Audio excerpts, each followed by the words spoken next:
tous sur la route de Dingira. Assalamu alaikum nene. On y jam. No ay fi. Salminela. On y jam. Na la nene. Salminela. On y jam.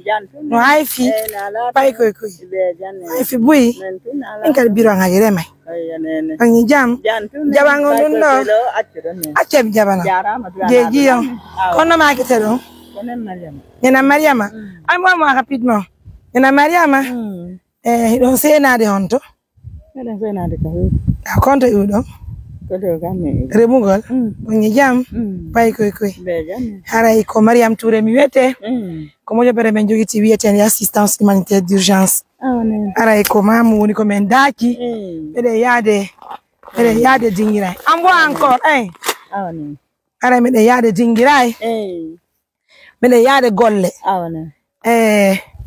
payno me fottido e modom me yido rendi e keri mele inni kan gesa wondo yiwde acca don s'il vous plaît donc aray ko batte dun don woni ko men darnani on nanene indon ko no makete don nena Mariama ne onenia donc aray ko no woni assistance humanitaire d'urgence aray ko mo bere men jogiti wete ne assistance humanitaire d'urgence me holliri daki ne mamu wonde gollande lagini fo nanene aray ido sa ko yidi maro aray ko no woni ko jenene barka nan dana yalla reno ay fit atfedi habbe kata yalla beedu wallude walla bo walla Allah barka mon nanene barka welti ka Allah wadu sadaka mon Allah ko nani barka nani kontoro hoddo do min hodi kayete don Seydiya ne deyeto numéro aw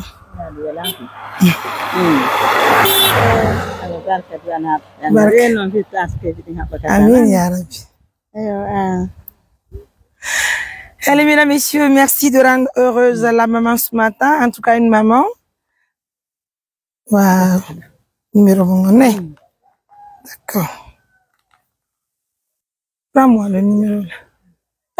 Ta photo numéro ngam watta do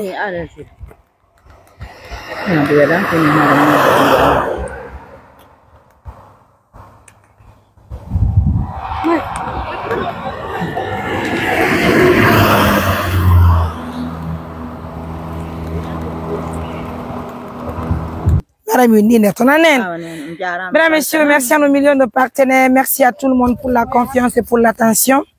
Donc aray nene ko do maro kono woni ko je ko nan te keri mon kindo joni aray on jarama bu yal barka. Mesdames, messieurs, merci à tous de la confiance, de la fidélité, prenez bien soin de vous. Bye.